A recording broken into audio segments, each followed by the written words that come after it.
Amigas, amigos, ¿qué tal? ¿Cómo les va? Bienvenidos a Musicalísimo, bienvenidos a este divague con una mujer política y empresaria. ¿Cómo estás, Jorge? ¿Qué tal? ¿Cómo anda? Muy bien, por suerte, pero que es amiga de la casa, que ya ha estado en Musicalísimo y que además hoy seguramente va a tener mucha cosa para contar. Porque el hecho de que sea empresaria y a su vez política también nos va a permitir analizar con ella una serie de circunstancias que están en la preocupación de los uruguayos. Por ejemplo, el tema salarios, por ejemplo, el tema trabajo, pero en fin, principio quieran las cosas. ¿Cómo se define Lourdes Rapalín a sí misma? Se pone frente al espejo y dice, yo soy... Bueno, primero que nada los quiero saludar, muchas gracias por la invitación y un saludo muy grande a quienes están escuchando el divague en este momento.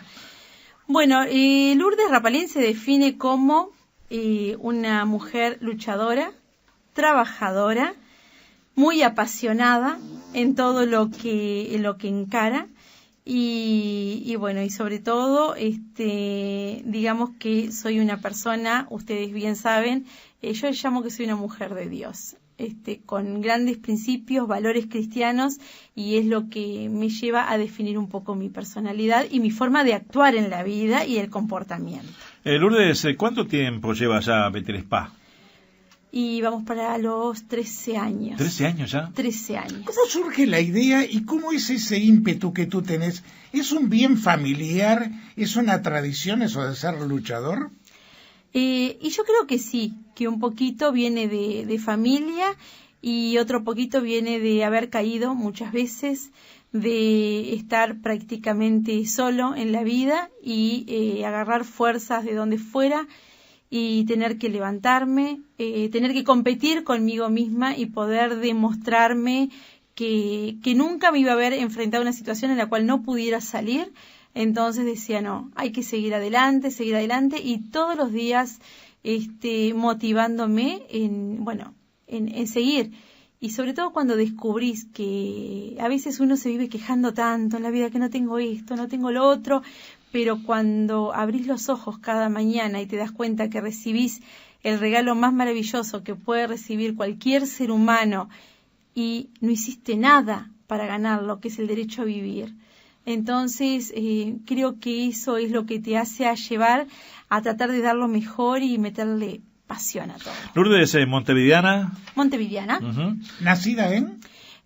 Aquí, en Montevideo, en ¿Qué barrio Bella Italia. Bella Italia. ¿Cuántos hermanos? Y unos cuantos hermanos. Tengo hermanos por parte de mi mamá, por parte de mi papá, y tengo un hermano del matrimonio. ¿Tu familia se compone por la más directa? Mi marido y mi hijo. ¿Tienes un hijo de cuántos 18 años recién cumplidos. Qué Mirá, bueno. va a votar a mamá entonces ahora en la próxima elección. En las próximas elecciones. Y esperemos que sí, ya va a tener 21 años. aunque es criado en una familia donde él tiene su total libertad, pero bueno, yo aspiro a convencerlo a él. Si lo convenzo a él, puedo convencer a otros. ¿Sigue con la línea política? ¿Le interesa la política? ¿O mira lo de mamá como que está bueno por mamá, pero no es lo mío? No veo que no lo atrae a la edad de él. Yo ya militaba, me encantaba. A él no le atrae la política.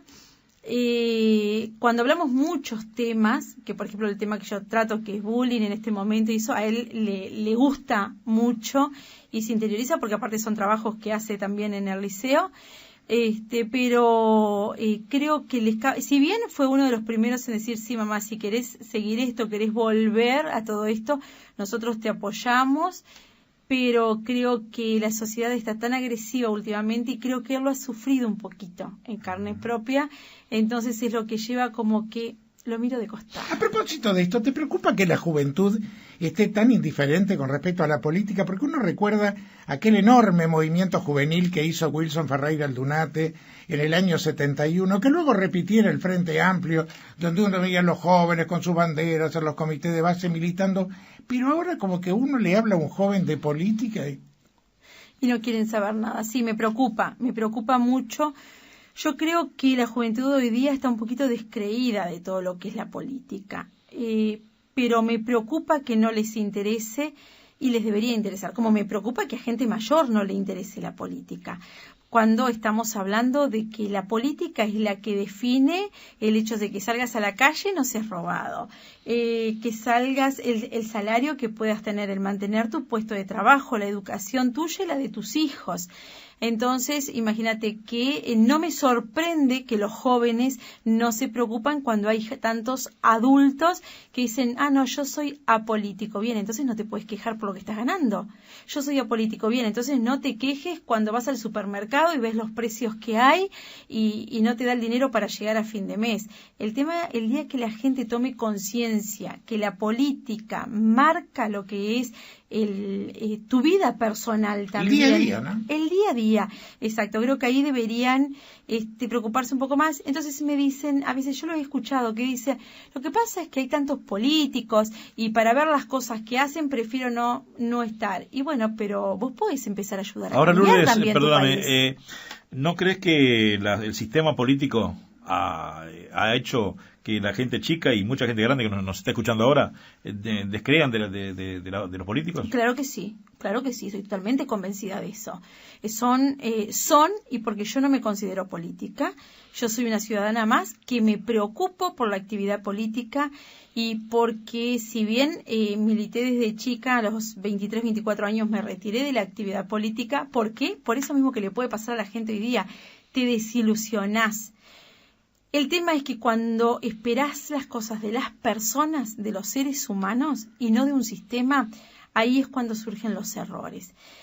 Pero también fue lo que hizo que hace 4 años, cuando tuve la propuesta de volver y encaminarme en el camino, o sea, volver al camino político, dije, bien, yo no estoy de acuerdo con nada de lo que está pasando, no estoy conforme. ¿Qué puedo hacer? Puedo dar mi granito de arena.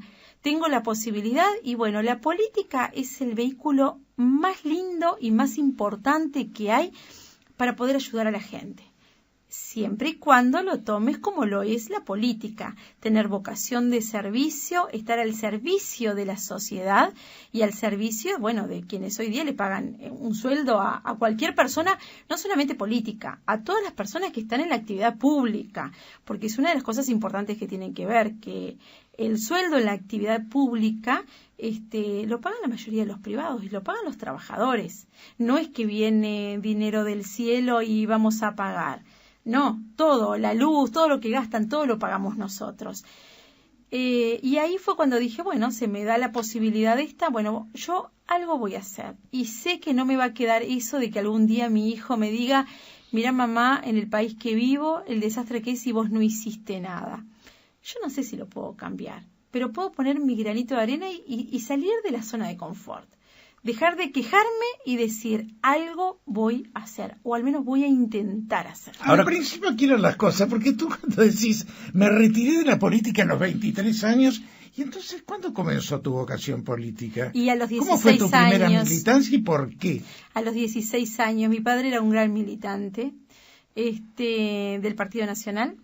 Y bueno, y a los 16 años, yo tenía 16 años en ese momento, él empezó a militar mucho con Martín Sturla y bueno, y yo estaba en todo eso de que creía que podía cambiar el mundo. Que en aquel momento, hagamos un paréntesis, surgía como una figura fulgurante de la película política, un hombre joven, talentoso, que lamentablemente vio frustrada su vida, ¿no? Sí, exacto.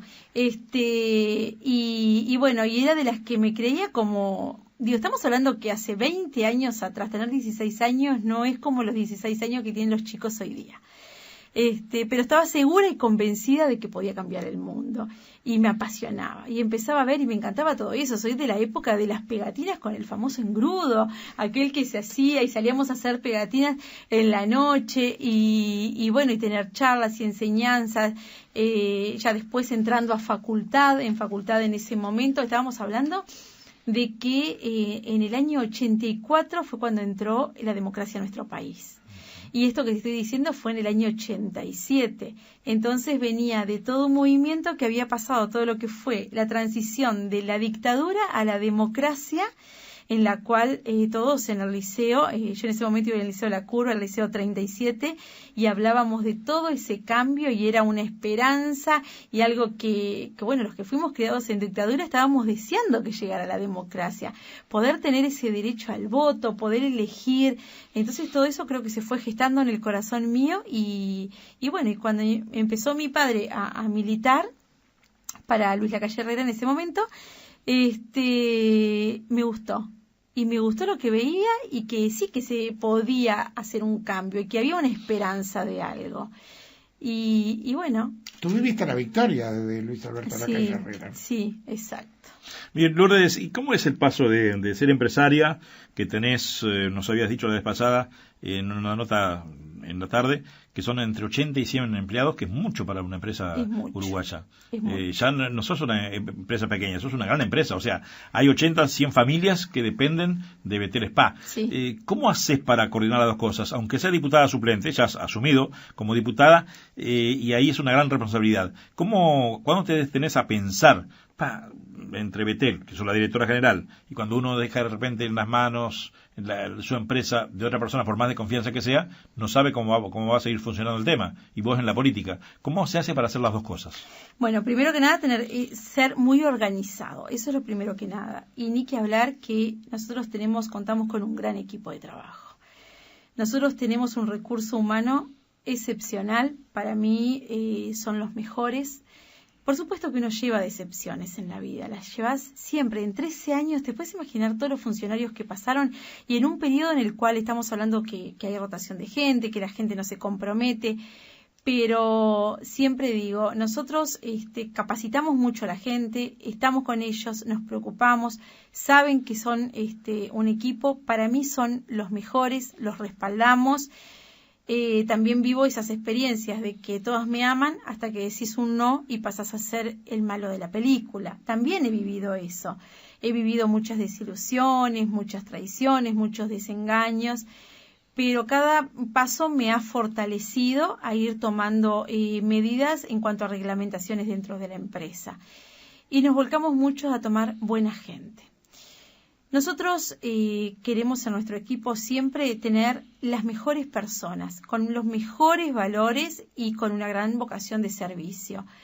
Que sean buenos técnicos o no importa, eso es tan fácil de aprenderlo, es pagar cursos, capacitaciones, entrenarlos, eso es lo más fácil de todo.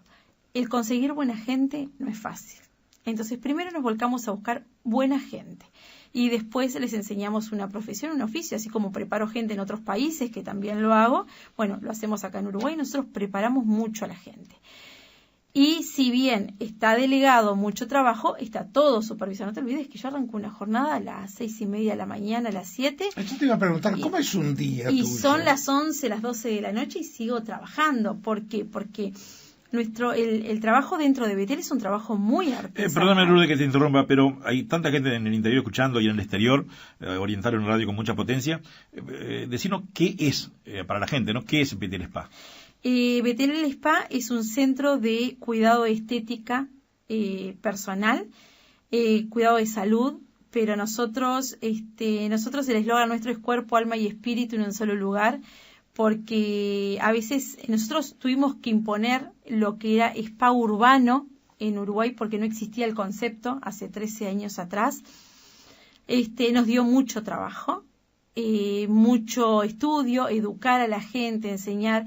Y si bien alguien lo ve como algo muy frívolo el ir a un spa, cuidar tu estética, no es tan así, porque ahí descubrís mucha gente que tiene la necesidad de que a veces puede ir por un tema estético, pero ese tema estético viene por algo interior que está mal y tratamos de volcarlos a que logren amarse, quererse y respetarse. Y después el resultado estético es una consecuencia, se va dando solito. Y cuando uno empieza, decís, bien, lo más grandioso que tengo es mi cuerpo porque es mi templo, lo tengo que cuidar. Porque siempre digo, cuida tu cuerpo, es el único lugar donde vas a vivir toda tu vida. Es el único lugar seguro que vas a estar siempre. De casa te vas a mudar de un lado a otro, de tu cuerpo no te vas a mudar. Estás siempre ahí, entonces lo tenés que cuidar. Y en la medida que vas ganando en calidad de vida, vas ganando en años, vas ganando en tu estado de ánimo, en tus ganas de querer hacer cosas. Entonces, ir a un spa no es solamente decir, me cuido, estoy bárbara, estoy divina y ya está. No, va mucho más profundo. A veces el poder sentirse bien con uno mismo parte de decir, bueno, quiero cambiar el aspecto físico. Y a partir de ahí empieza... O sea que de alguna manera estamos hablando de una terapia integral. Terapia integral, exacto. Nosotros logramos que en Betel las personas se sientan felices. Y cuando se sienten felices, porque están viendo resultados estéticos... O sea que están integrados al sistema. Están integrados al sistema. Es otra casa para ellos. Exacto, ese es nuestro objetivo, que Betel sea la segunda casa. ¿Cómo nace el nombre, Lourdes? ¿Cómo? ¿Cómo nace el nombre de Betel? Spa? Betel es un nombre bíblico, está en el Génesis, el capítulo que habla sobre la historia de Jacob, que cuenta que tiene un sueño, que ve una escalera y donde ve subir y bajar ángeles. Y ahí describe aquí verdaderamente, esto es Betel, casa de Dios, puertas del cielo. Y bueno, cuando nosotros fuimos incursionando en esto, sabíamos que le íbamos a poner ese nombre a la empresa que pudiéramos tener algún día, que ni la soñábamos de cuál podía ser, pero lo teníamos bien claro porque queríamos un lugar que nos sirviera para ayudar a la gente. ¿Y cómo nace? Porque hoy que tenés entre 80 y 100 empleados, ¿cómo nace esa idea? Porque vos sos una mujer muy joven y de clase media, tus padres, ¿no? Sí, media baja. Bueno, y entonces no tenías muchas posibilidades económicas en aquel momento, en aquel entonces. ¿Cómo te vas formando y haciendo, porque ahora sos una gran empresaria, para convertir a Betel Spa en lo que soy?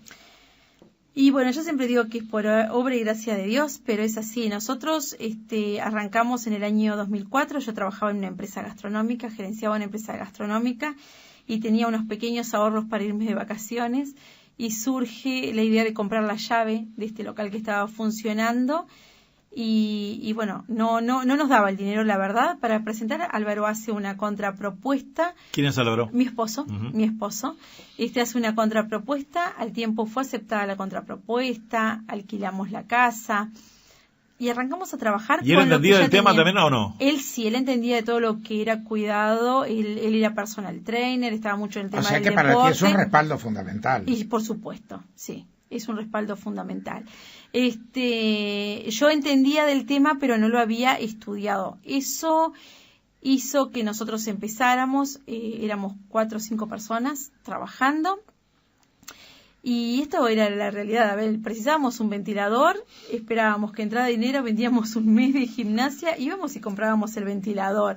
Precisábamos cambiar la cinta, juntábamos plata, la venta de ciertos planes, y íbamos y comprábamos la cinta. Y así fuimos paso a paso, creciendo paso a paso. Hasta que el año de haber abierto Betel, nunca me voy a olvidar, el 28 de marzo del año 2005, llegamos un día, llegó Álvaro porque yo tenía que entrar en la otra empresa. Yo hasta el año 2006 seguí trabajando en la otra empresa. No podía arriesgarme en un proyecto de dejar un sueldo que tenía seguro. Entonces ahí era una época de tanteo. Desde las 5 de la mañana hasta las 8 de la mañana era limpiadora. Limpiaba todo el spa para dejarlo funcionando. Desde las 8 de la mañana hasta las 12 era recepcionista. Estaba en la parte de recepción. Después me encargaba de ir a buscar a mi hijo al colegio porque él era muy chiquito, de darle de comer. A las 2 de la tarde entraba a trabajar en esta empresa hasta las 10 de la noche y a las 10 de la noche volvía a Betel a hacer toda la parte administrativa y a terminar de ayudar a Álvaro en todo lo que fuera el desarrollo para el otro día. Y el 28 de marzo del año 2005 Álvaro llega a Betel y se encuentra con el techo del gimnasio en el piso, literalmente en el piso. Y bueno, me voy hasta la empresa, nos encontramos con esa realidad y ¿qué hacemos? Y Sandra, que es una de nuestras manos derechas, que hasta el día de hoy sigue trabajando con nosotros, dice, ¿qué hacemos, Lourdes? Si nos pondremos de rodilla y pedirle a Dios que nos ayude, porque la verdad que plata para levantar esto no la tenemos. Entonces ahí me quedaban dos. O nos poníamos a llorar en un rincón y decir, ¿por qué me pasa a mí? O empezar a crear. Y bueno, y los profesores nos dieron una gran mano en ese momento. Ellos se las ingeniaron para dar clases en plaza, en esto, en lo otro, porque había gente que estaba vigente con su cuota mensual. Corrimos los vencimientos y digo, bueno, ¿y si empezamos a vender planes anuales y planes grandes? y empezamos a ver y contarle a la gente de cuál es la idea de cómo reformar esto. A Álvaro se le ocurrió decir que el 11 de abril ya íbamos a estar funcionando. Yo me quería morir porque digo, ¿de dónde vamos a sacar el dinero? ¿Y de dónde vamos a conseguir quien sin dinero nos haga todo esto? Pero bueno, siempre hay amigos ahí en la vuelta que conseguimos un buen galponero y empezamos a crear la venta de planes anuales. La cosa es que la gente nos respaldó, vinieron, nos apoyaron, compraban planes de 1 y de 2 años, apostaron a nosotros, confiaron en nosotros. ¿Ese cambio a qué lo atribuís? ¿A que ya la gente comentaba lo que era Betel Spa? Porque muchas veces la publicidad es importante, pero el boca a boca también. Sí, ahí era el boca a boca, porque nosotros no hacíamos publicidad, no teníamos dinero para hacer publicidad. Y era mucho el boca a boca. También me conocían a mí por la empresa donde yo trabajaba. La gente confió en nosotros y sobre todo confiaba porque nos veía que nosotros arrancábamos a primera hora, éramos los últimos en irnos y no te puede ir mal cuando vos trabajás. Jamás en la vida te puede ir mal. A veces la gente dice, sí, en este país no te va bien. Sí te va bien. Si trabajás, no te va bien si pretendés tener una empresa y quedarte en tu casa durmiendo. Eso es para grandes inversores, no para quien es trabajador. Y bueno, y ¿sabes qué? El 11 de abril del año 2005 estábamos abriendo de nuevo, habíamos logrado pagar toda la mano de obra y para mí fue una gran enseñanza y siempre digo, si logramos levantar un techo en 15 días y sin dinero, de cualquier cosa a nivel laboral se puede salir. 13 años es un buen lapso y en ese lapso seguramente uno dice, este fue mi peor día, este fue mi mejor día. ¿Puede darse aquí aquello de que tu peor día dio paso al mejor? Sí, claro. Siempre que he tenido, es como que vas subiendo escalones. Y cuando lograste subir un escalón, la próxima vez que tengas un problema va a ser peor que el anterior, lo más probable. Caes de más arriba. Caes de más arriba, pero también de más arriba siempre digo, rebotás con más fuerza para llegar a otro escalón más alto. Y siempre lo que trato de recordar es, bueno, pero ya esta situación no la viví o ya pasé algo similar y logré salir. Entonces, no me puedo distraer. Nos tenemos que concentrar y ver cómo salimos de esto. Pero sí, en 13 años he pasado peores días. Para mí los peores días que han sido es cuando personas en quienes confiaba mucho llegaron a defraudarme muchísimo. Y bueno, pero fueron cuestiones de decir, ¿y por qué no me va a defraudar? Si son diferentes, piensan diferente, me molesta terriblemente la mentira. Cuando me han mentido es que me he sentido mal. Lo que más te duele. Y peor todavía cuando esas personas a quienes hemos respaldado, hemos ayudado a salvar sus casas, hemos ayudado también cuando tienen un sueño que puede ser y está al alcance nuestro económico de poderlos ayudar, se van enojados con nosotros cuando creo que no es justo para cómo uno se comporta y en esos peores momentos ha estado al lado de esa persona y se van enojados y diciendo mentiras. Creo que eso a mí, ¿sabes qué? La plata va y viene, de las cosas materiales uno se recupera, pero creo que cuando de lo que son los valores de los seres humanos a uno lo deja bastante. ¿Cómo en una empresa como la tuya? Pero antes, Jorge, vamos a identificarnos. Sí, ¿cómo no? Radio Oriental. SX12-770M, estamos al mundo, Sí. A través de www.oriental.com.uy y estamos llegando a las 0:30 cuando estamos divagando con la señora Lourdes. ¿Ya pasó media hora? Y sí, todavía falta un poco. Pero no, lo que te quería preguntar es esto. Tú te instalaste en un momento que el país salía de una situación que había sido difícil. Muy bien. Tuviste viento de cola y ahora hay viento de frente.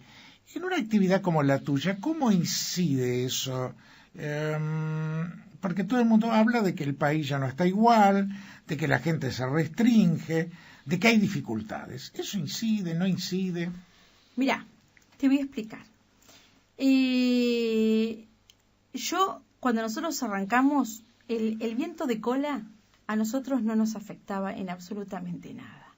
Y te voy a explicar por qué. Porque cuando nosotros trabajamos con un público que el tema de cuidarse es un tema cultural, ¿sí? No es un tema de tener más plata o menos plata. porque no va por ahí. Va por un tema de que si entendés que hacer gimnasia y cuidarte te hace producir más y te hace estar más activo, ahí me refiero al tema cultural. Nosotros teníamos un público y tenemos que hace mucho sacrificio para pagar una cuota, para poder ir al gimnasio, para poder cuidarse, y tenemos un público que quizás tiene un nivel adquisitivo un poco más alto. Quienes se cuidaban en ese momento sabían que si necesitaban en un momento, tenían más producción en sus empresas, donde trabajaban para empresas que el viento de cola les ayudaba un montón, ellos necesitaban estar más activos. Eso es lo que hacía que Betel fuera creciendo. El trabajar con gente y con público no es fácil. Y conozco muchas empresas que empezaron en el mismo periodo que nosotros, pudieron haber tenido el viento de cola que podíamos haber tenido nosotros, y sin embargo a los 2 o 3 años cerraron. Entonces, sí es cierto que a nosotros la situación del país en ese momento nos podía haber ayudado, pero si nosotros no hubiéramos trabajado y no seguimos trabajando como estamos, no hubiéramos llegado a lo que llegamos. Y siempre digo, con el respaldo de Dios, adelante. Pero también nosotros vivimos la etapa cuando se puso por primera vez el IRPF, por ejemplo, y sabes que ahí fue un momento que nosotros lo sentimos.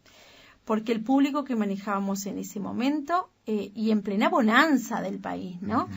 El público que nosotros manejábamos en ese momento, empezó toda la psicosis del tema del IRPF, entonces lo que pagaban de cuota quizá en Betel era lo que les había venido ahora como descuento, entonces tenía que ver, pero fue un momento en el que dijeron, no, pero lo necesito para estar más concentrados, entonces empezaron después a volver.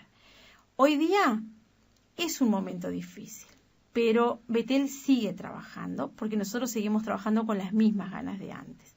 Me preguntas, ¿hay veces en las que decidís a veces querer cerrar? Sí, muchas veces. Sería una mentira que te dijera lo contrario. Hay muchas veces en las que quiero cerrar. ¿Y sabes quién me desmotiva? Me desmotiva la gente. La gente que no está comprometida. Eso me desmotiva. A pesar de que tenemos un gran equipo y es el que me fortalece. Y siempre digo, todas las mañanas me levanto y mi motivación diaria es cuando a las 10 de la noche yo bajo la cortina, es poder mantener cada uno de los puestos de trabajo. Eso es lo que me motiva diariamente. Fuimos abriendo más locales. ¿Por qué? Porque nos encanta dar fuentes de trabajo. Nos encanta. Nos encanta poder ayudar a la gente. Porque estoy segura que cuando teníamos un solo local estábamos...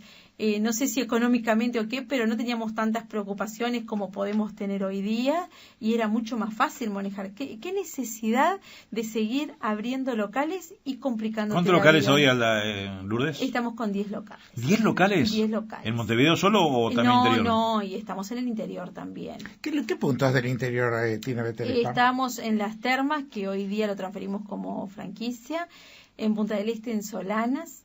Y bueno, después estamos en Malvin, en Carrasco, en Pocitos. ¿Y cómo haces con Álvaro para dividirte entre los dos, que son los dueños, para dividirte más vos con la política ahora que quizás antes por ahí un domingo, sábado y domingo tenías libre? No, nunca lo tuvimos libre. Y entonces dedicabas a tu hijo, bueno, a tu esposo, salías a comer en familia, pero ahora te metiste en política y sabes que la política no da tregua. No da tregua, pero nosotros nos organizamos y sabemos que el estar unidos es la base de que todo funcione bien. Entonces, si está todo bien en la familia y estamos los tres unidos, todo funciona bien. Y bueno, y dividirnos, un día estar en un local, otro día estar en otro local. Álvaro puntualmente se encarga de ciertos locales, yo me encargo de otro, nos dividimos. Álvaro hace los entrenamientos personalizados en plataforma con PowerPlay y yo hago tratamientos, entonces nos vamos dividiendo. ¿También te dedicas un tiempo para vos en spa? Cuando ahora tengo que estás con tanto trabajo. Cuando tengo tiempo y los clientes no necesitan algún horario que me pude haber reservado, sí hago algo, pero lo hago en periodos donde tengo que desarrollar diferentes tratamientos.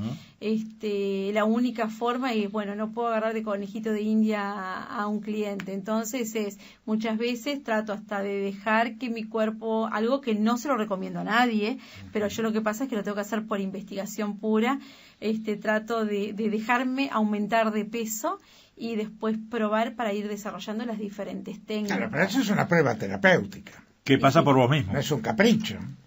pasa por mí misma. Siempre digo, no se lo recomiendo a nadie porque no es bueno estar subiendo y bajando de peso, pero yo lo tengo que hacer si quiero dar el mejor servicio a los demás. Querida Lourdes, ahora vamos al tema de la política. Hoy sos suplente, pero seguramente, ¿cuántas veces ingresaste en ese tiempo? Y he ingresado unas cuantas veces, ya ni me acuerdo, pero unas cuantas veces he ingresado. Por Canelones ibas, ¿no? Por Canelones voy. Bien. ¿Por qué te decidís acompañar a Luis Lacalle Pou? ¿Por qué me decidí acompañarlo cuando tenía el 4% de intención de votos? Porque lo considero realmente una muy buena persona. Claro, a veces, viste, que como que nos enmarcan y nos encajonan en ciertos lugares, ¿no? Pero mi padre había acompañado a su padre y le había ido muy bien. Y cuando lo conocí a Luis Lacalle Pou, la verdad es que me llevé una gran sorpresa de estar en un mano a mano. Digo, ahí es cuando puedes conocer realmente el corazón de las personas.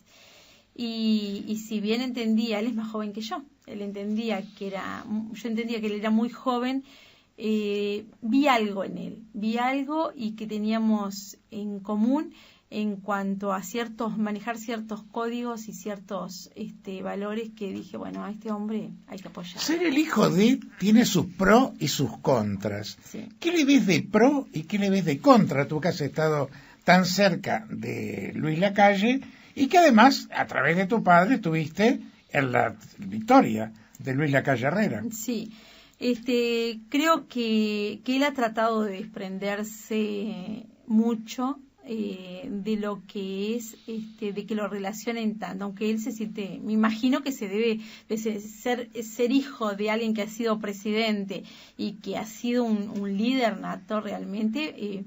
No estoy dentro de él y nunca se lo pregunté, pero me imagino que debe ser cierto orgullo, porque uno se tiene que sentir orgulloso de los padres que tiene. Aparte una cosa muy particular, porque los dos gobiernos blancos anteriores habían sido colegiados. Sí. Lacalle Herrera fue presidente de la República. Presidente de la República, exacto.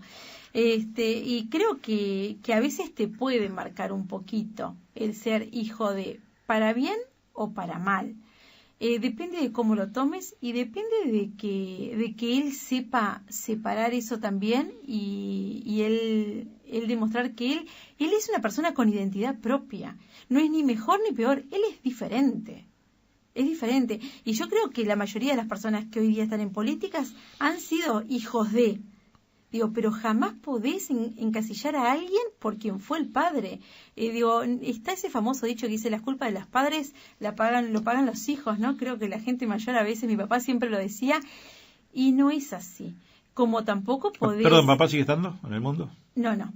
Si no, hoy se estaría orgulloso de la posición de la hija, ¿no? Creo que sí. No, mi papá falleció el 7 de julio del año 2002, pero creo que sí, que estaría muy, muy feliz. ¿Lo sentís presente por momentos? No es que lo sienta presente, pero siento que estaría como que tranquilo. Lourdes, vayamos a lo que estás haciendo políticamente. Tenés una presentación de proyecto de ley, prevención, bullying y ciberbullying. Contanos qué es el bullying, el ciberbullying y cuándo hay la presentación y qué va a pasar allí en este proyecto de ley. Sí, bueno, te cuento, yo en realidad estoy con todo lo que es acoso psicológico. El año pasado hice una campaña muy fuerte por el tema de mobbing. Yo tengo un proyecto de mobbing redactado, trabajo mucho con la psicóloga Silvana Giachero. Empecé a hacer toda la campaña de mobbing y bueno, por ahí apareció un proyecto de mobbing que estaba archivado y de la nada, lo tengo que decir así, apareció ese proyecto y lo presentó Pablo Abdala. Yo respeté la decisión y dije, bueno, perfecto, si hay un proyecto de mobbing y es para bien, vamos a apoyarlo. Y digo, en definitiva, yo lo que quiero es el bien de la gente. Si se lleva adelante el proyecto, sería buenísimo. Y a partir de ahí dije, bueno, me voy a volcar al tema del bullying. Hace 4 años que ¿Qué es el bullying? El bullying es el acoso que se vive a través de los... Primero, el bullying se da entre niños, porque a veces la gente se confunde. Se piensa que están en cualquier lado y se me estás haciendo bullying. No, el bullying es algo que es un tipo de acoso que se da entre niños, parte desde el centro educativo, no tiene nada que ver con los valores, es violencia pura, porque a veces nos equivocamos y decimos, bueno, los valores que le enseñan en la casa, no, el bullying parte desde el centro educativo. ¿Se puede volcar por antecedentes en la casa o algo? Sí, por supuesto que sí. Y como consecuencia va derivado a la casa, va derivado a lo que es la vida del niño. Muchas veces está desencadenado, y por no saberlo, por los maestros, por los directores, por personas de mantenimiento dentro de un centro educativo, pero que no es que lo hagan porque sí, ¿entendés? Es que no saben, tienen ignorancia muchos en el tema. Entonces, ¿viste cuando a veces un profesor dice, mirá fulanito, ¿ves? Tu escrito, adelante de todos, ¿no? Tu escrito otra vez un desastre. ¿Cuándo vas a aprender a mejorar o estudiar? Lo hizo como algo natural. Eso ya le sirvió para un niño que tenga este perfil que le encanta hostigar o manipular a otros para burlarse, tomarle el pelo, para tener esa popularidad. Pero no se imagina el daño que se le ocasiona a ese niño. Y nosotros tenemos, por más que no hayan estudios claros acá en Uruguay, que es una de las cosas que quiero buscar, hay altos índices de suicidios. Muchos niños. De cada 10 niños, 2 denuncian de que están siendo acosados, pero el niño empieza con no querer ir a estudiar, con a mostrar problemas en las notas, de empezar a rechazar ciertas clases, quieren disertar a nivel elementos indirectos, digamos. Elementos indirectos. Y sabés que está ya estudiado, salió un informe hace unos años, yo les voy a hacer llegar inclusive estos días el proyecto de ley, en el cual todos esos niños que han sido hostigadores, y no es porque pobrecitos son niños, no, porque un niño que tiene la capacidad de querer hacerle daño a otro, ya es su personalidad, así. Y el 60% de esos niños que hostigan a otros, antes de los 24 años vuelven a delinquir. Ahora, ¿por qué se ha popularizado esto, Lourdes? Porque es una forma de liderazgo, es una forma de sobresalir, es una revancha contra lo que uno no tiene, demostrándose más. ¿Cuál es el fenómeno? Bueno, no es que se haya popularizado, ha avanzado y ha crecido, porque aquí no nos dijeron, es capaz que nos dijeron en la escuela, a mí me pasaba, que me decían diente conejo, que tomaste sol con espumadera por todas las pecas que tenía. Y uno dice, ay, sí, en esa época a mí me podían decir el gordito. Che, gordo. A mí gordo panceta ni hablar. ¿No? Pero a ese gordo llegaba un momento que llegaba el cumpleaños y nadie le hacía el vacío. Al gordo se lo invitaba igual al cumpleaños. Entonces teníamos otro concepto de sociedad. ¿Podíamos enojarnos con un compañero? Quizás sí. Y darle una paliza, ¿a quién no les pasó? Estamos hablando de personas que tengan, como la edad mía, más de 46 años, ¿no? A todos nos pasó. Pero nos podíamos pelear y nos dábamos vuelta y sabíamos que primero que a casa no lo llevábamos el problema porque nos cascaban encima. Pero venía un cumpleaños, una fiesta, una kermesse y estábamos todos invitados. No nos dejaban de lado. Hoy día se usa mucho hacerte el vacío. Entonces, hoy día a ese gordito, a ese flaco, a ese burro, como le llaman, o a ese simplemente porque sos más lindo o más linda porque hay más acoso entre varones que entre niñas. Llega un momento en el cual me busco cómplices a los cuales manipulo, yo victimizo y hago que te agredan, pero no solamente eso, cuando es el cumpleaños te dejo de lado, no te invito. Y el problema, ¿sabes de dónde parte? Del yo. Siempre digo, si sacáramos el yo, no habían tantos problemas, porque estamos viviendo en un momento en una sociedad muy individualista. Entonces es yo quiero, yo necesito, yo tengo. Y ya se perdió aquello de que nos enseñaban, ¿te acordás? Tus derechos terminan donde empiezan los derechos de los demás. Hemos atravesado esa barrera. Y hay tanta violencia y generada a través de adultos que los niños se convierten en niños. O sea que en el fondo el tema está inmerso en el tema que tiene la sociedad. Claro. Por supuesto que sí. Y esa es la diferencia. Como comunicador he tenido... Y es lo que le damos como derecho a los niños de que se comporten de esa forma, porque aparte, ¿qué les estamos transmitiendo hoy día? ¿Esto está bien o está mal? Es como que estamos todo al revés, ¿no? Lo que está mal está bien, pero recordemos, no es un tema de valores, o sea que en la casa sí tenemos que trabajar mucho. Con el tema del bullying, puntualmente, y si queremos una ley, no nos podemos meter en la casa. Entonces tenemos que trabajar a través de los centros educativos. A mí me pasó de que mi hijo, siendo niño, tendría 3 o 4 años, él me enseñaba sobre los cuidados del medio ambiente, que a mí no me lo habían enseñado en la escuela ni en el liceo porque no existía todo eso. Entonces él me enseñaba de cómo había que cuidar. O sea, date cuenta todo lo que los niños nos pueden enseñar a los adultos. Por eso hay que trabajar a través de los centros educativos, enseñarle a los educadores, a las personas de mantenimiento y a través de ahí. Y los niños son una gran esperanza para nuestro país. O sea, tenemos que pasar unas generaciones. Pero si empezamos a trabajar en ellos a partir de ahora, podemos lograr un gran cambio. Como comunicador te decía que, lamentablemente digo, ¿no?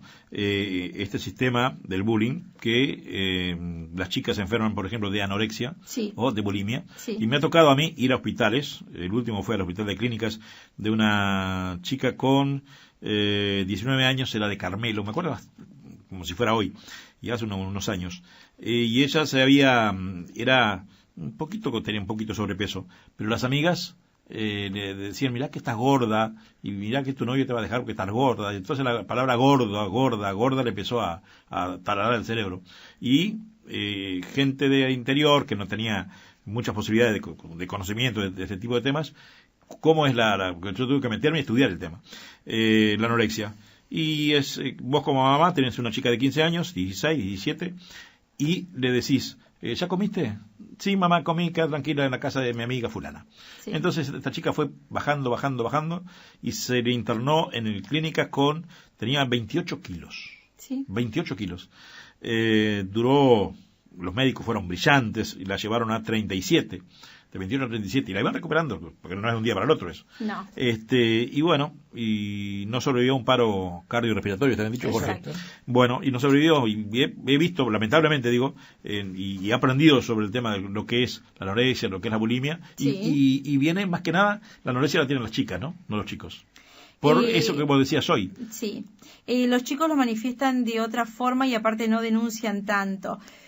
Pero ellos también caen en una depresión. Y lo que te decía, se dan más casos de bullying entre varones que entre mujeres. Y además el tema es que lamentablemente le hemos enseñado a los varones de que hay que ser macho, de que no se puede quejar. Y no, y es enseñarle de que vos tenés tantos derechos como puede tener la otra persona. Así como queremos que la mujer tenga derechos como tiene el hombre también tiene derecho a decir lo que siente. El varón tiene derecho a decir, mirá, mamá, papá, fulanito, me están haciendo tal cosa. El tema es que siempre tratamos de negar la situación o de decir, son cosas de chicos. El bullying por lo general se da en la edad más fuerte es entre los 7 y los 15 años. Pero después esto se continúa en la UTU y se continúa a nivel universitario.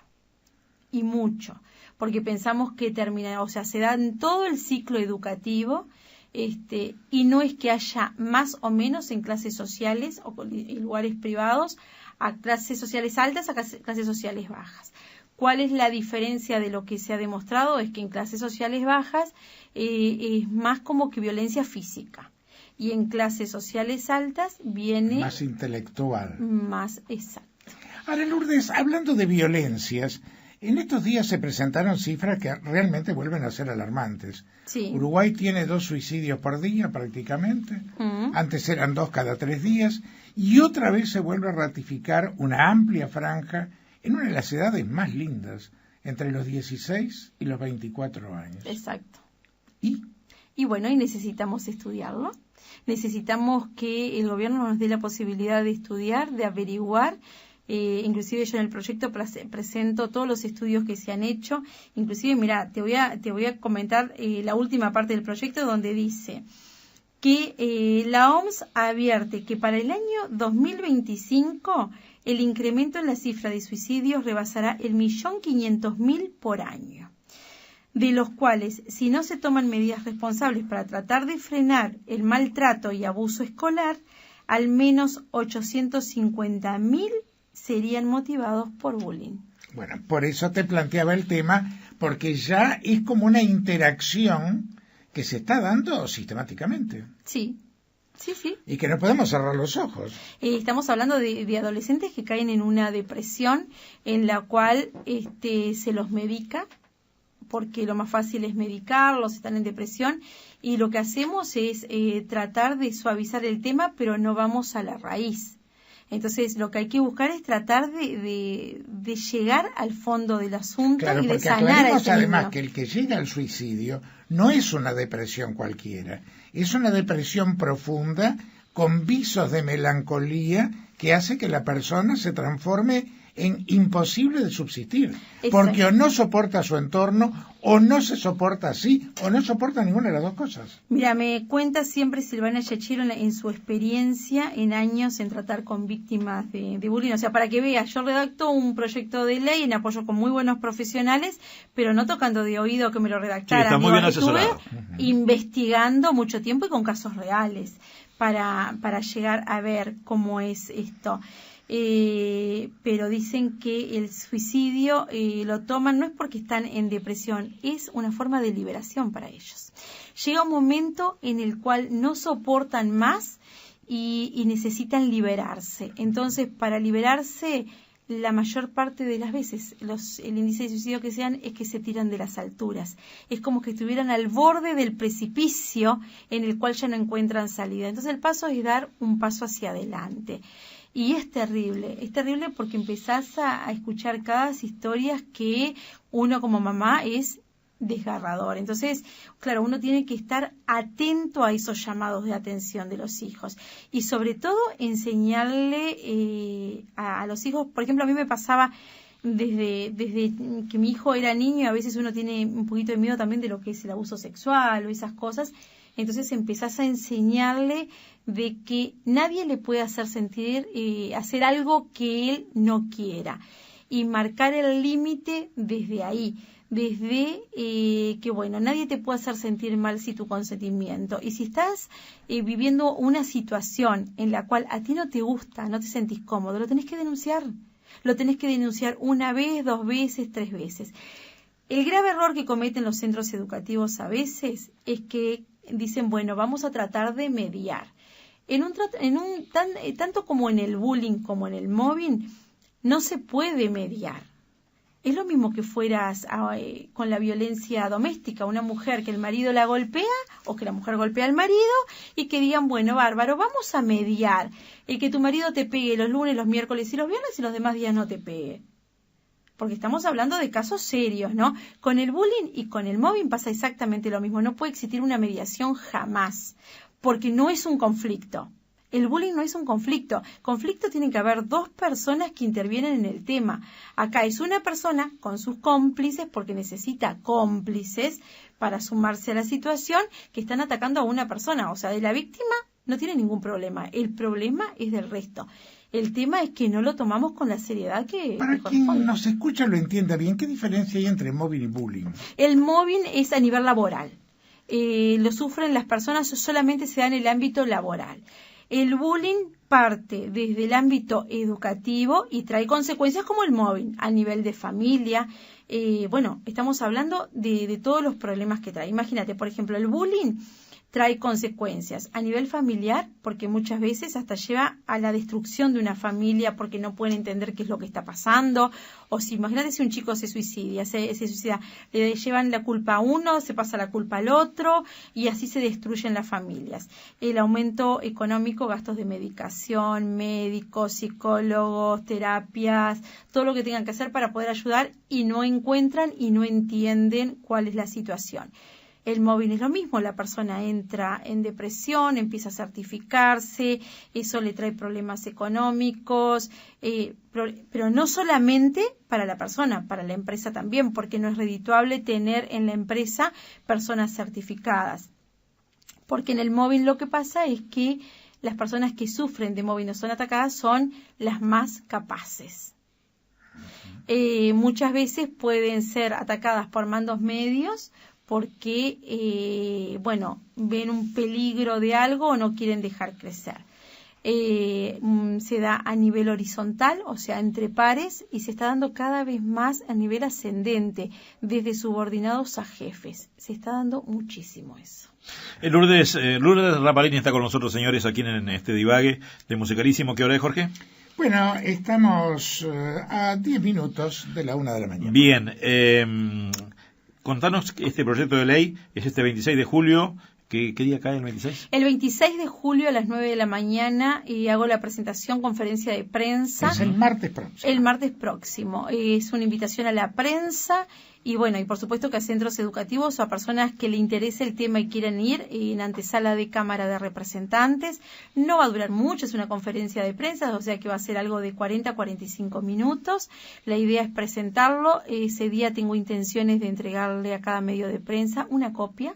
No sé si se acostumbra a hacer o no, pero a mí me gustó darles una copia en qué consiste el proyecto de ley y se presenta en el Parlamento entre el 9 y el 10 de agosto. Se entra a Cámara de Representantes como proyecto para bueno, ver de qué forma lo podemos impulsar. ¿Tenés ilusión de que los demás representantes del partido Frente Amplista o Colorado o el otro partido el Partido Independiente respalden este proyecto y lo voten?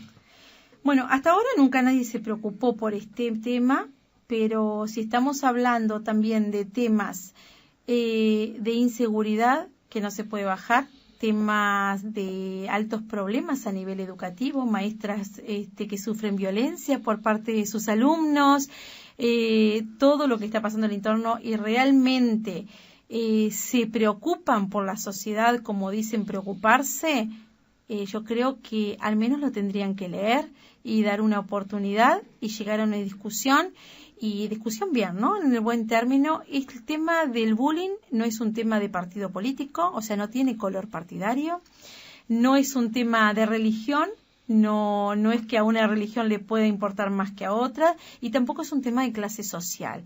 Entonces creo que es un tema que nos tendría que importar a todos. Y si realmente nos interesa la gente, la sociedad, y querer empezar a cambiar, bueno, a mí me gustaría que lo leyeran, que prestaran, y bueno, y por supuesto que totalmente abierto al diálogo. Además, para hacer todas las modificaciones. Hay dos ministerios que están muy implicados, que son el Ministerio de Salud Pública y el Ministerio de Educación y Cultura. Exacto. Porque el Ministerio de Salud Pública, eso te iba a preguntar.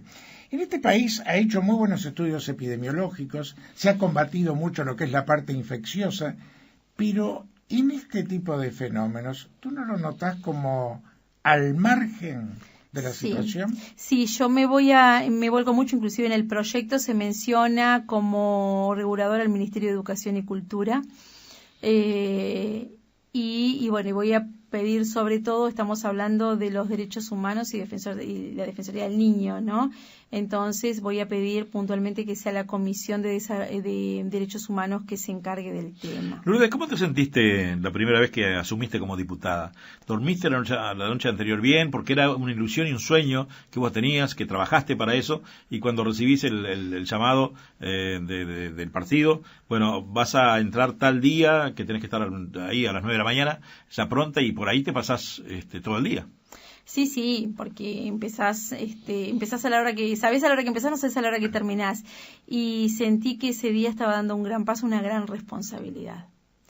Entonces, porque ya no es, ¿ves?, una empresa que depende de mí y que yo la puedo regular a mi forma, sino que estás en un lugar donde alguien pone la esperanza en que puedas hacer algo. Entonces, la responsabilidad era muy grande. Y sí, no, creo que ese día prácticamente no dormí, estaba muy nerviosa, pero mirá que me pasa en todas las cosas nuevas que entablo en la vida, en cada proyecto nuevo. Y cada vez que inclusive yo siempre cuento, digo, cada tratamiento hasta nuevo que empiezo con una clienta o algo, es como que fuera el primero. Paso la misma sensación, las manos me transpiran, me empieza a doler el estómago, empiezas a sentir ese malestar porque todo es una responsabilidad. Ahora, Lourdes, mucha gente se pregunta, ¿por qué en este país el tránsito parlamentario es tan lento? ¿Qué es lo que pasa? Yo también me lo pregunto. Y acotando lo que dice el doctor Marfetán, Te sentí con Neri Pinato en Carve, el otro día venía para la radio, y soy muy amigo de Neri, somos muy amigos, y escucho el programa, que vos decías que tendría que haber más empresarios en la política. Sí, empresarios o ciudadanos comunes. Sí, siempre digo, un empresario o un ciudadano común en política es un político menos. Pero siempre respaldándonos en los políticos con experiencia. Si escuchaste el programa, yo lo decía, porque claro, él me preguntó, dice, ¿pero qué decís? ¿Y los que tienen experiencia no vale? Sí, claro que vale. Uh-huh. Por supuesto, porque hoy día a mí me pasa, yo para redactar el proyecto de ley me volqué en diputados, por ejemplo, que tienen mucha experiencia, me tuvieron que enseñar hasta cómo se debe presentar, cómo hay que redactarlo, cuáles son los pasos. Por supuesto que necesitas la experiencia. No se nace sabiendo. Por supuesto que no, pero todos en algún momento estuvieron por primera vez en el Parlamento y alguien los ayudó. Entonces, sí, lo que creo que es importante una renovación. Eso estoy totalmente convencida. Se necesitan aires nuevos, se necesita gente nueva. Y no estoy hablando de gente joven, porque yo no soy joven, yo tengo 46 años. Se necesita gente. Lo que está faltando en nuestro país es muy buena gestión. ¿Cuál es el secreto que podemos tener los empresarios? Quizá no sepamos tanto de política, pero para eso tenemos muy buenos asesores y tenemos mucha gente que está en política dispuesta a ayudar. Pero sabemos gestionar y sabemos formar muy buenos equipos de trabajo. Entonces, cuando queremos formar un equipo de trabajo, buscamos al mejor en cada área. En esto no incide el reparto político, porque eso de que el mejor va a ir a cada área, lo escuchamos con cada gobierno que asume, pero después viene el reparto de los votos y la colaboración de cada grupo. Sí, sí. Sí, yo no sé bien cómo funciona eso y qué criterio se utiliza para cada cargo que se da realmente. Te mentiría si te dijera cómo Acá hubo un funciona. momento que era ministro de Salud Pública un escribano, que era Dardo Ortiz. Sí. Y parece poco creíble que un escribano sea ministro de Salud Pública, o un economista como Folecker. Bueno, pero nosotros tuvimos un presidente que nunca había trabajado en su vida y que no tenía tampoco ningún estudio en la materia para ser presidente. Y así fue la presidencia. ¿Te refieres a Mujica? Sí, exacto. Entonces, a veces las personas se les puede ir descubriendo, sí, justo Ministerio de Salud Pública, la persona que sea ministro de Salud Pública, por supuesto que tiene que conocer mucho del tema, ni que hablar. Y tener, aunque a veces, mira, por ejemplo, yo estoy en el área de la salud y siempre digo, no tengo un título médico para llevar adelante un spa, eso me obliga a investigar, a estudiar, a prepararme y tratar de ser lo mejor. ¿Y en qué me vuelco? En el asesoramiento de muchos médicos. A muchos médicos les pregunto y muchos médicos están dispuestos a ayudarme y no creerse los dueños de la verdad, y trato de darle mi razonamiento desde el otro lado y cómo actúa el cuerpo y cómo funciona y cómo tiene que ser y que el estado de ánimo, y están dispuestos, porque también me he encontrado con médicos de que bueno, que son los dueños de la verdad y ya está. Otra cosa que la gente critica es esto. ¿Cómo puede ser que algunos proyectos salgan tan rápidos que están mal redactados y después se planteen inconstitucionalidades? ¿Eso es una labor parlamentaria seria? No, yo creo que no. Yo creo que no. Hoy día yo creo que al haber una mayoría, primero que haber una mayoría parlamentaria, sea del partido que sea, ¿sí? No es bueno. No creo que sea bueno para nada, porque, por ejemplo, hace poco se planteó, el presidente de la Cámara de Representantes me pidió y me involucró con el tema de discapacidad. Les voy a poner un ejemplo. Yo no conozco nada de discapacidad, siempre lo digo, pero traté de buscar buenos equipos. Entonces dije, discapacidad, qué responsabilidad, porque no conozco nada del tema.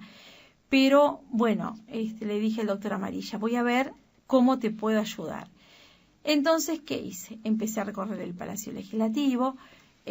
Hablé con personas con discapacidad, en sillas de ruedas, en un lado, en otro, ver qué es lo que se necesitaba, traté de informarme. Entonces me dije, yo por el tema de discapacidad no puedo hacer nada porque ya tenemos una ley preciosa. Lo único que hay que hacer es desarrollarla, que es la ley 18.651. Me estudié la ley, digo, pero esto está bárbaro, ¿qué vamos a inventar de nuevo? Hagamos que esto funcione. empezamos a averiguar, bueno, por ejemplo, con el porcentaje del 4%, si se está cumpliendo. Bien, empecemos por casa. En el Palacio Legislativo, ¿se está cumpliendo o no se está cumpliendo? Empecé a pedir los informes, que a veces, bueno, uno tiene que recurrir a que si demoran tanto en darte informes, bueno, voy yo misma y lo pregunto. El Palacio Legislativo, ¿es accesible? Y bueno, invito a Gabriela, que es una chica que trabaja en el Palacio, que está en silla de ruedas, y le digo, ¿dónde te gustaría ir? Y bueno, un lugar que me gustaría ir sería, por ejemplo, a Las Barras. Vamos. Dice, yo no puedo acceder a Las Barras. No tengo accesibilidad. Pero ¿cómo que no? La ley está desde el año 2010. Estamos en el año 2016. Dice, no, se ha avanzado mucho. Pero yo a Las Barras, si quisiera un día y ponerme ahí a protestar, no puedo hacerlo porque no accedo. Bueno, vamos. Fuimos, recorrimos y nos dimos cuenta que había que hacer. Llamó a la parte de arquitectura. En 2 semanas se modificaron las barras, que el 17 de agosto, si Dios quiere, vamos a hacer el Día del Parlamento Inclusivo abierto a todas las discapacidades, con guía turística, vamos a buscar el sistema de que todos se integren a colaborar, de que cómo puedan recorrer y conocer el palacio. Pero hoy día no va a haber una limitación. Digo, bien, en 6 años, desde que está la ley, a nadie se le ocurrió que una persona con silla de ruedas podía querer ir a las barras. No era tan difícil y el costo fue mínimo para poder hacerlo accesible. En eso fue uno de los casos, por ejemplo. Y ahí me fui dando cuenta de que lo que se necesita es personas que gestionen rápido. Tampoco se esperaban de que, por ejemplo, de que planteamos, hay que hacer esta obra, lo habláramos con la arquitecta, estamos funcionando, y que yo misma fuera a recorrer el palacio y ver, no es solamente decir. Entonces, a veces ¿estamos encima de los proyectos también? No estamos. ¿Estamos viendo qué pasa o es presentarlo y ya está? Creo que ¿ves por qué la mentalidad de un empresario es diferente? Porque un empresario arriesga todos los días.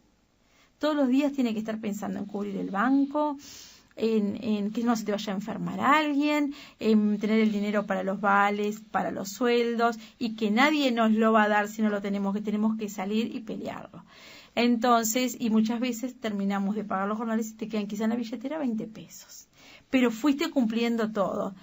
Tanto en la parte política como en la pública, como un empleado privado también que tiene un sueldo mensual, es fácil. Es cumplir la tarea y ya está. No son todos los casos. Yo he tenido la posibilidad de estar adentro del Palacio Legislativo, a pesar de que soy honoraria, muchas horas. Me encanta lo que hago y estoy conociendo personas anónimas maravillosas, que trabajan y que hacen un trabajo maravilloso, y que para que muchos diputados o senadores hoy estén donde estén o cumplen con su tarea, dependen de todo ese equipo que está atrás y que, ¿sabes qué? Nadie los reconoce. ¿Cómo ves la política hoy, Lourdes? Ya hace 15 años de gobierno del Frente Amplio. ¿Vos crees que ahora, en 4 años, sí, pueda cambiar la presidencia, venga el Partido Nacional? También te sentí decir el otro día que vos tenés mucha confianza que Lacalle Pou sea presidente. Sí. A pesar de que las últimas encuestas dan de que Tabaré tiene creo que un 34%.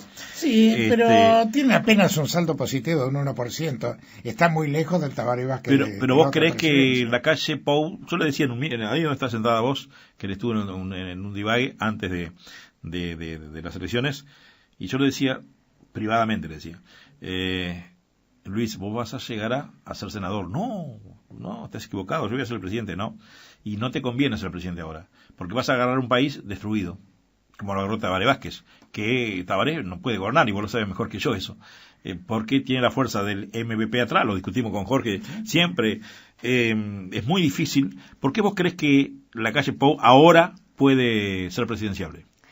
Porque ahora está adquiriendo mucha experiencia, y en lo que él no se puede equivocar, y sé que no se va a equivocar, es en formar sus equipos de trabajo.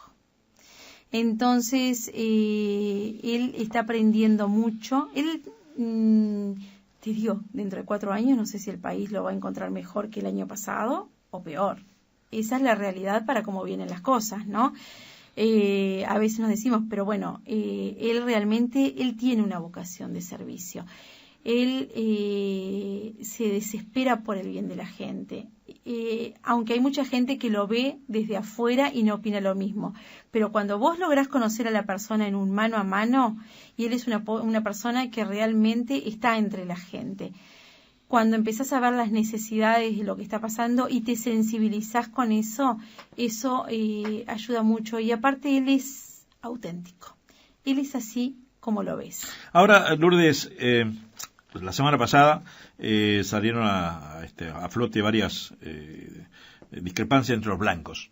Y yo pensaba, para mí, un partido que está muy próximo a ser gobierno, quizás sí, quizás no. Los colorados apenas se llega a un 11%. Seguramente va a pasar, como decías vos, hoy una generación para que vuelvan los colorados al poder. Lo perdieron los colorados porque se peleaban entre sí, porque nunca le daban el apoyo al correligionario, dejaron de visitar a la gente. Por eso los colorados y yo soy colorado, ojo, y yo como vos, suplente, pero nosotros hicimos las cosas mal. Pero veo que los blancos, la calle Pou decía, no vamos a apoyar más al gobierno, porque cada vez que vamos a las reuniones, después no se hace nada. Sale al cruce Larrañaga diciendo que no es así. Una pelea entre los blancos. ¿Te parece bien eso? Bueno, complemento la pregunta de Abel. ¿Qué le falta al Partido Nacional para ser opción de gobierno?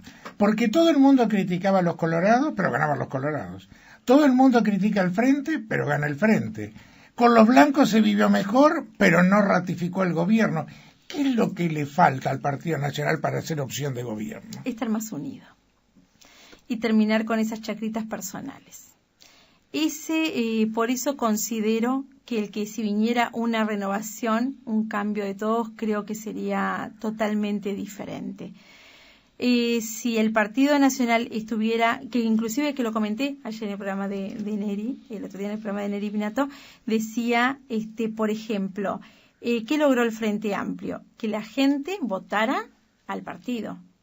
Le preguntas a la gente en la calle cuáles son los diputados del Frente Amplio, te mencionan 3 o 4. ¿Y el resto? Sí, te mencionan 3 o 4. El resto son agregados. Aparte es un partido de partidos. Por más que lleve el rótulo de partido, sigue siendo una coalición. Sí, pero viste lo grande de ellos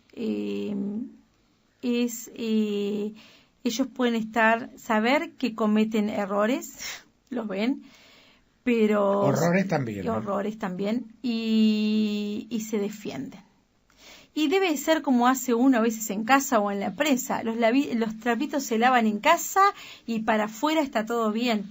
Creo que ese es el gran error del Partido Nacional. No llegar, le falta comunicación. Y lo estoy viendo desde afuera, ¿no? Estoy viéndolo desde adentro. Si yo lo veo desde afuera, como lo ve Abel, ese mismo comentario, esa es la sensación que le queda a la gente. Si nosotros lográramos una gran cadena formado por fuertes eslabones, esa cadena no se rompería.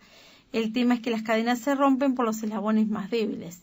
Y bueno, y esa es la debilidad quizá del Partido Nacional, de lo que veo, de lo que me comentan, como lo está comentando Abel en este momento. Ahora, Lourdes, ¿por qué vos creés que ha ganado ya en 15 años el Frente? ¿Y qué le falta al Partido Colorado, a nuestro partido, a tu partido, para asumir ahora?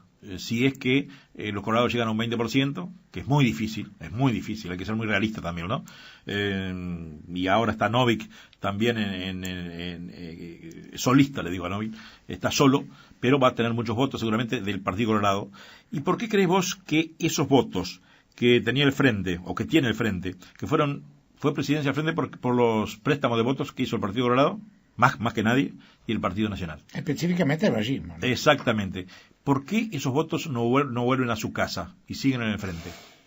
Mira, lo que yo veo es que el Frente Amplio se ha encargado mucho de contar una historia del pasado, su propia historia. No sé si pueden compartirlo o no. Ojo, miren que yo no soy dueña de la verdad para nada, es una opinión. Lo que yo veo es que en jóvenes a mí a veces me cuentan historias que yo sé que no fueron así porque yo las viví. Yo, que tengo más años que vos también. Y que las viví y veo como que hasta libros de historia que es la historia diferente a lo que yo viví. Entonces, ellos lo han hecho bien ese trabajo, lo han hecho bien para ganar votos, pero están empobreciendo cada vez más a nuestro país. Y eso es lo que tenemos que terminar. Y el tema es que nosotros no contamos una mejor versión, o no salimos a decir, no señores, la historia de nuestro país no fue así. Esta es la historia, así es la historia, porque la historia no podés borrarla y volver a escribir una historia que no es cierta, aparte. Yo creo que esos votos no vuelven, lo que pasa es que ellos creo que tienen muchos votos de gente joven. ¿Y tú no pensás justamente que estos gobiernos populistas, llamémosle así, se basan más que nada en un deterioro cultural, en gente que piensa poco? Exacto, y ahí está el tema de la educación. Negocio, ¿no? Ahí es el tema de la educación. Digo, mientras menos conozcas, menos me vas a discutir y más me vas a creer. ¿A ti te parece que puede haber una ministra de Desarrollo Social que diga que le repugna el término niní y que los niní no estudian porque trabajan mucho, lo que pasa es que trabajan en negro? Y se supone que los niní es porque ni estudian ni trabajan. Partimos de ahí. Entonces hay cosas que no, pero bueno, ellos se vuelcan a un público que se los va a creer, que se los va a decir, y que la verdad es que nosotros, y me refiero a toda la sociedad que vemos eso, habemos los que nos la jugamos y corremos grandes riesgos por jugárnosla. Imagínate, al tener una empresa más todavía, corres grandes riesgos, y están los que prefieren sentarse atrás de una computadora a criticar, a juzgar y a atacar. Entonces digo, bien, si no estás conforme con lo que está pasando, salí a la calle, protestá. Digo, si es un derecho que tenemos todos.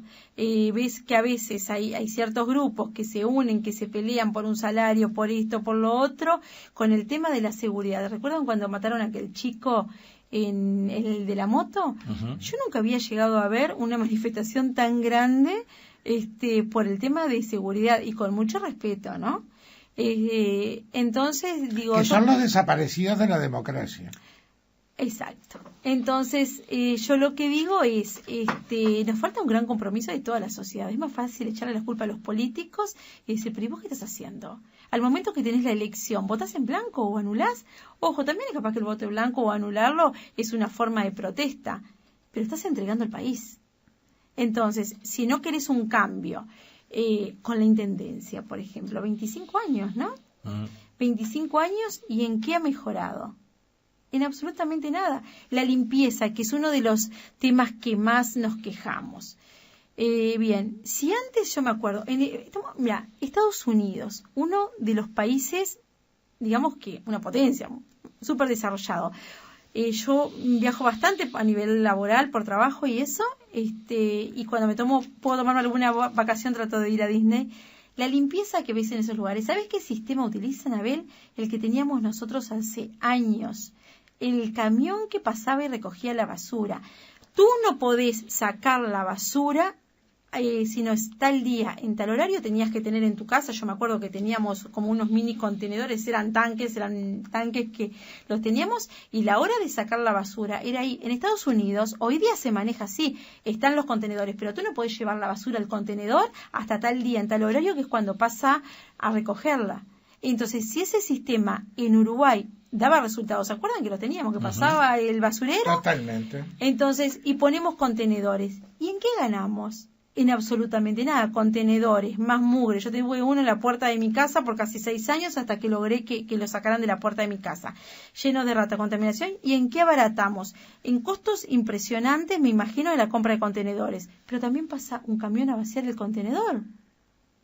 Entonces, ¿en qué cambiamos? Tenemos más mugre, más gastos y las obras disparatadas de tránsito. Ahora, Lourdes, también los uruguayos, la sociedad en sí, no tiene un poco la culpa, porque si vos vas a Tacuarembó, por ejemplo, que es mi departamento, o vas a Salto, el interior está mucho más limpio que acá. ¿Sí? Pero la gente la gente es la que aporta, porque a veces una intendencia del interior no es fácil manejarla. Y en Montevideo, ¿qué pasa con nosotros? Pero y es lo que te decía recién, le echamos toda la culpa a los políticos. ¿Y nosotros qué estamos haciendo?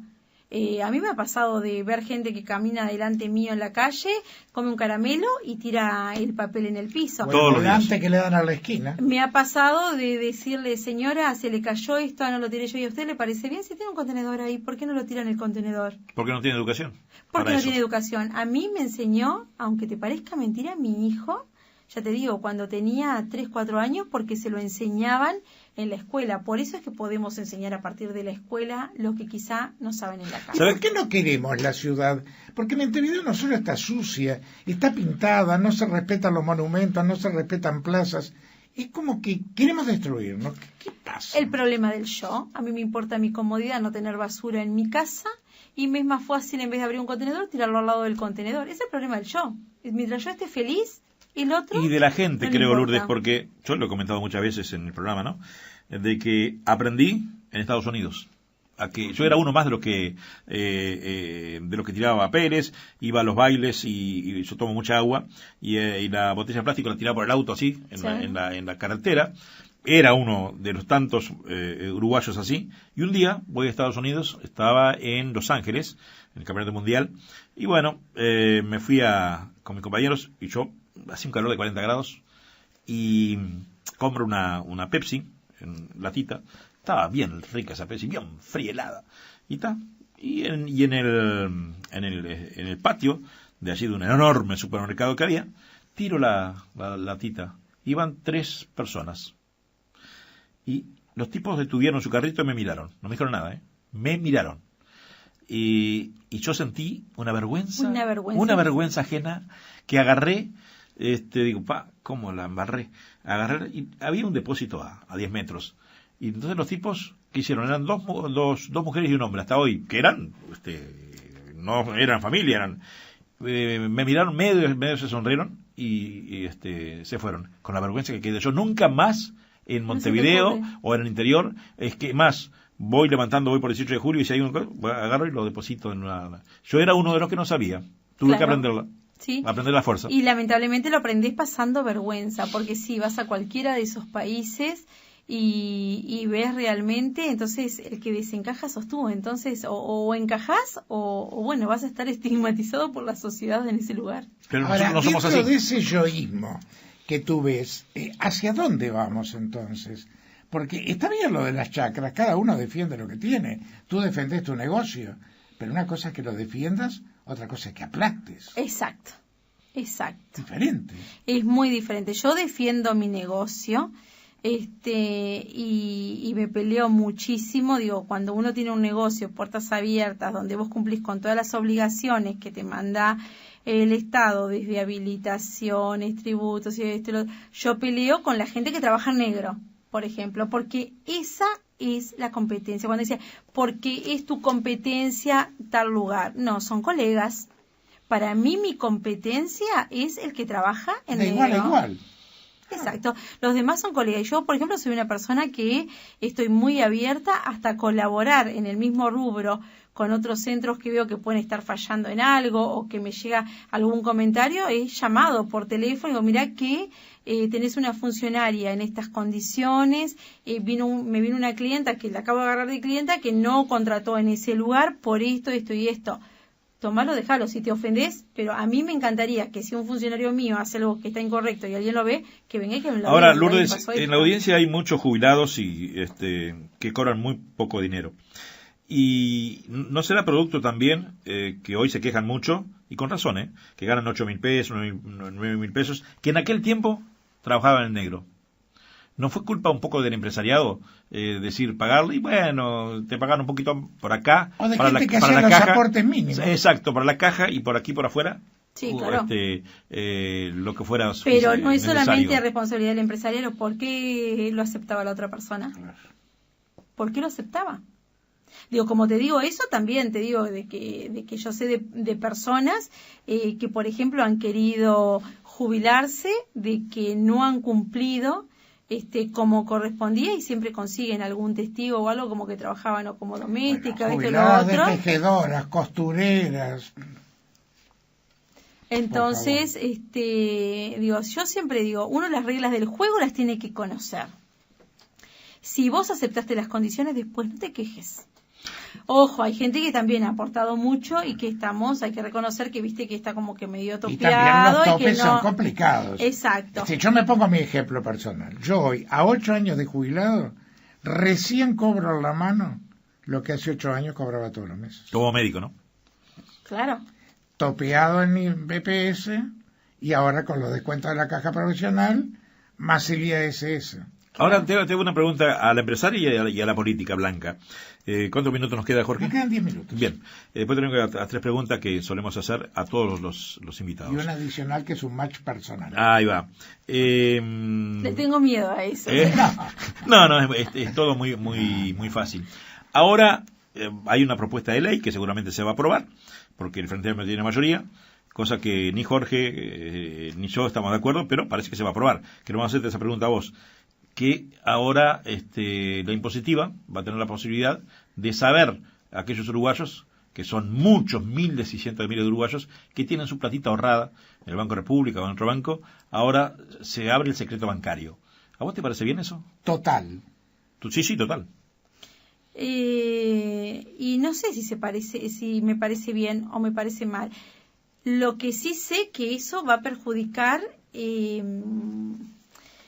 Que se controle está bien, los controles tienen que existir, pero como en otros países la gente tiene la cultura de hacer las declaraciones y todo lo que corresponde por ley.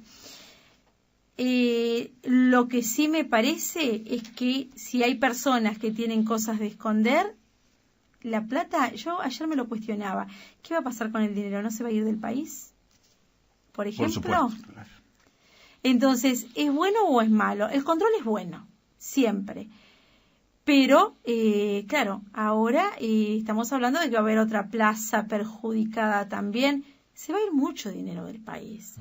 Grandes inversionistas que quieran estar van a pensar dos veces. Va donde está cómodo y si no hace las valijas. Eso está clarísimo. Exacto. ¿Y cuántos miles de uruguayos también tienen sus cuentas afuera? Hoy día no se necesita levantar un secreto bancario. Digo, quienes tienen una cajita de ahorro o algo, el banco te cobra todos los meses, claro. Te hace un retiro para el pago de IRPF. O sea, que qué mejor controlado que por una institución bancaria.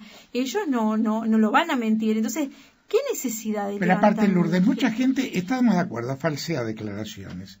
Pero a veces también el Estado va a donde no debe. Porque cuando acá se dice el IRPF y el IASS es el que más tiene, más paga, es una gran mentira. Porque tú lo sabes muy bien, en Europa te dan una sábana enorme donde tú pones de un lado todo lo que gastaste, del otro lado todo lo que recibiste, y si tenés un saldo positivo, si ahí por lo menos te ponen un 40%. Claro. Pero en el saldo real. Ahora, lo que tú ganas para pagar el agua, la luz, el teléfono, el banco hipotecario, ¿eso es una renta? Acá te lo cobran sobre un sueldo bruto. Además. Por ejemplo, el IRPF, ¿no? Te lo cobran sobre el sueldo bruto. Entonces, a mí me parece que debería ser, yo tengo familiares viviendo en otros países, y ellos guardan todas las boletitas de los gastos, todo. Eso está bueno porque eso te ayuda a que vos vas a comprar un lugar y que no te vendan en negro. Claro. Entonces, parte por ahí, guardás todas las boletitas, presentas todos tus ingresos, tus egresos los declaras y ya está. Entonces, es una forma de terminar con el trabajo en negro también. Bien, Lourdes, ha pasado rapidísimo este debate contigo. Das muchísimo, ¿eh? Dar significa que el invitado, hace 32 años que hacemos este negocio, mirá de los divagues. Si nos entretenemos nosotros, seguro que del otro lado. La gente está, y para mí es un placer, porque la última vez que estuvimos juntos, o la primera vez que estuvimos juntos públicamente, fue en CX14 El Espectador, que te invitaron a vos y a mí, y bueno, para mí ahí te conocí personalmente, me pareciste una mujer fantástica y una gran empresaria, porque empezar con 8 o 9 empleados y ahora tener entre 80 y 100 no es fácil, no es fácil, te la has jugado de veras. Pero la pregunta es, hoy mencionaste a Dios varias veces. Estamos en una radio de la Iglesia Católica Oriental. ¿Sos católica? No me acordaba. ¿Sos católica? Soy católica. ¿Crees en Dios? Sí, muchísimo. ¿Y qué es Dios para vos? Y Dios para mí es todo. Mi vida se centra primero en lo que es la obediencia y el amor a Dios. Él ha sido realmente un compañero fiel, Él es el que no me ha mentido, el que me ha respaldado, el que ha estado al lado mío, el que aumenta mi fe. Gracias a mi fe en Él yo me sané de cáncer, logré perdonar. ¿Tuviste un cáncer? Sí.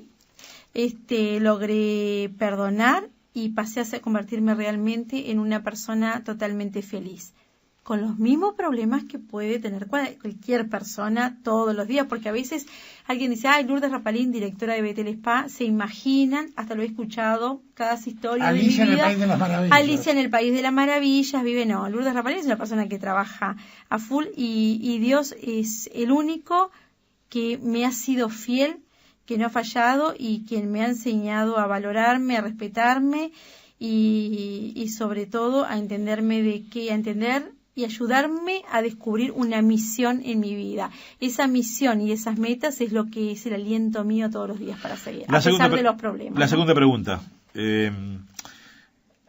¿Sos católica? Algún día, como todos los seres humanos, sabemos que nacemos y después morimos, ¿verdad? Tal cual. El día que se vaya Lourdes Rapalín de este mundo, ¿qué hay después de?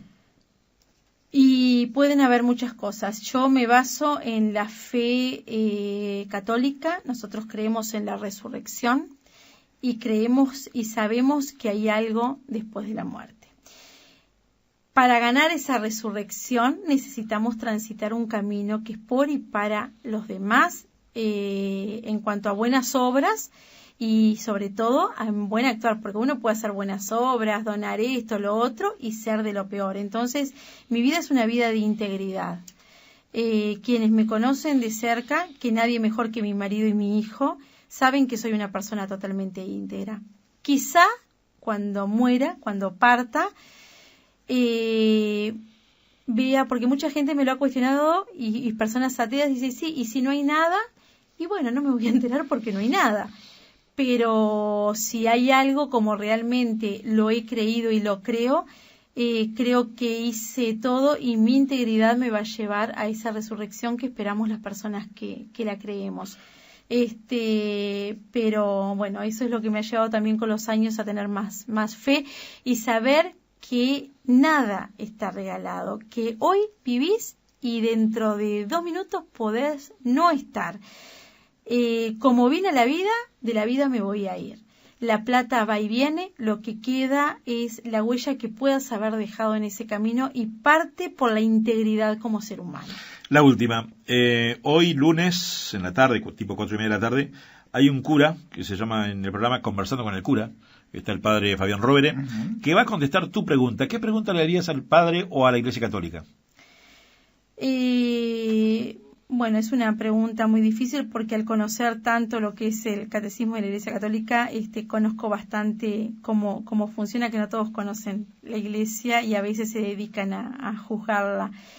Pero a él puntualmente le preguntaría ¿qué lleva a un sacerdote a tener esa vocación de sacerdote, ese amor por el prójimo? Y bueno, y le preguntaría lo que se preguntan, no yo, pero se preguntan muchas personas, es ¿por qué un sacerdote, por ejemplo, no se casa? Él mejor que nadie la va a contestar mejor de lo que la pueda contestar yo, porque es algo que a veces la gente no lo entiende y se lo cuestionan mucho desde afuera. Bien. La última pregunta, señora Lourdes Rapalín, ¿usted cree en el destino? ¿O el destino solo hace uno? ¿Existe o no? No, el destino para mí no existe. Lo felicito, señor Gané. Usted está seguro. ¿Por qué? Porque tenemos una disputa personal. Él cree en el destino, el doctor, médico. Yo creo que en el destino se lo hace uno. Mira, te voy a contar, si me dan un minutito más, claro. nada más, una experiencia personal. Cuando falleció mi papá, yo estaba muy enojada con él. Y un sacerdote... Con Dios. Estaba enojada con mi padre y estaba enojada con Dios terriblemente. No quería que nadie me hablara de Dios. Un sacerdote de la iglesia Santa Rita, allá en el hipódromo de Maroñas, me habló y me dijo que yo debía perdonar a mi padre, que yo estaba esclavizada a todo. Yo le cuestionaba a él muchas cosas de por qué él no me había defendido en muchas situaciones que había pasado en mi vida. Siempre digo, yo era un cadáver en vida. Si caminaba, era un muerto en vida. Y entonces le dije, yo no tengo por qué perdonarlo porque él se merece de que yo esté enojada con él. Dice, no, y no siento perdonarlo, tú no tenés que sentir. El perdón es una decisión no es un sentimiento. El sentimiento viene solo. Sucede que cuando yo tengo esta conversación, soy muy obediente, es lo que tiene, obediente a todas las reglas. Voy a hablar con él y le digo que lo perdono y le pido perdón también. Y aclaramos muchas cosas. Mi papá en menos de 24 horas falleció. Entonces... ¿Él estaba enfermo? Él estaba con una congestión, pero hizo un paro, algo que los médicos no se lo explican. Un paro cardiorrespiratorio, no se lo explican. Hablando con el padre Mastrangelo el día del velorio de mi papá, él mismo estaba sorprendido y dice, hoy creo que tenés la posibilidad de saber que siempre hablas del destino, si el destino existe o no. Le digo, bueno, yo hoy me cuestiono. Dios tiene todo tan armado que sabía que yo lo iba a perdonar y ahí él se iba a sentir liberado y iba a partir. O como él estaba totalmente en paz, dijo, bueno, ahora es el momento que te venís conmigo. Dice, eso no te lo puedo responder porque no sabemos. Lo que sí sé es que uno tiene libertad y vos podés elegir la forma en cómo estás. Todo lo que das en la vida te vuelve, lo bueno y lo malo. Entonces, creo que si existe un destino, se lo va forjando uno en la forma como actúa. A mí la vida me ha enseñado que cuando he hecho cosas malas, he estado mal, me ha ido muy mal en la vida. Y cuando he hecho cosas muy buenas y hago cosas buenas por la gente, muchas veces he perdido eso de esperar la recompensa de la misma persona. He aprendido que tarde o temprano lo bueno te vuelve y duplicado. Quizá no de la persona que estás esperando, pero te vuelve en grandes satisfacciones. Entonces, no creo que tengamos un destino marcado. Sí creo que uno se va forjando y se va marcando su propio destino en la forma como va actuando. ¿Pasaste bien esta hora y media aquí en Musicalísimo en el Divague? Divino, no me di cuenta que pasó 1 hora y media. Bien. Alvarito Escaso estuvo en control de grabaciones. Ustedes no se vayan porque hasta las 3 de la mañana sigue Gustavo Farré en vivo con música, notas, comunicación. ¿Quién te invitó? Como siempre, Musicalísimo. El productor, que es productor también, Farré, sí. Fue creo que el que fue quien me invitó, exacto. Claro, fue una decisión nuestra, ¿no? Y él lleva a cabo porque que Musicalísimo consideraba necesario que estuviera Lourdes Rapalín, porque te voy conociendo, me gusta mucho como sos, me gustas mucho como empresaria y me gustas mucho como política, porque no naciste en un seno político, no. Sino es que te estás haciendo política y seguramente en las próximas elecciones ya serás diputada directa. Me da la impresión a mí que Luis te va a poner en una posición como para que, porque también los jefes estudian, ¿no? A ver cómo tu comportamiento político, tu razonamiento, los proyectos de ley, en fin. Hay alguien que siempre te observa, como en la vida. Cuando Marfetán decidió ser médico, alguien le dio una mano. Cuando vos decidiste ser empresaria, alguien te dio una mano. Cuando yo decidí ser comunicador, alguien me dio una mano. Alguien le entrega la llave, después uno te ahí está. Camino. Sí, tal cual, es así. Después vos subís la escalera o no, esa es tu decisión. Exacto. Pero siempre le debemos algo a alguien. Así que gracias por estar aquí, Lourdes. Esperemos lo mejor para vos y volvamos a repetir qué pasa el martes que viene a las 9 de la mañana. Bueno, muchas gracias a ustedes, un saludo grande a la audiencia y sí, martes 26 de julio a las 9 de la mañana en antesala de Cámara de Representantes. La idea es hacer público el proyecto de ley que estaré presentando entre el 9 y 10 de agosto sobre prevención de bullying y ciberbullying. Bien, gracias por venir. Gracias a ustedes. Marfetán, gracias. Bueno, nosotros nos encontramos a las 3 de la tarde sí, señor. Y les reitero, ustedes siguen ahora con Musicalísima hasta las 3 de la mañana. Y de mi parte eso es todo, no te olvides de algo que para mí es muy importante, te quiero muchísimo, un doble beso y seguir adelante que si vos querés podés y nunca dejes de existir. Muchísimas gracias, muy buenas noches.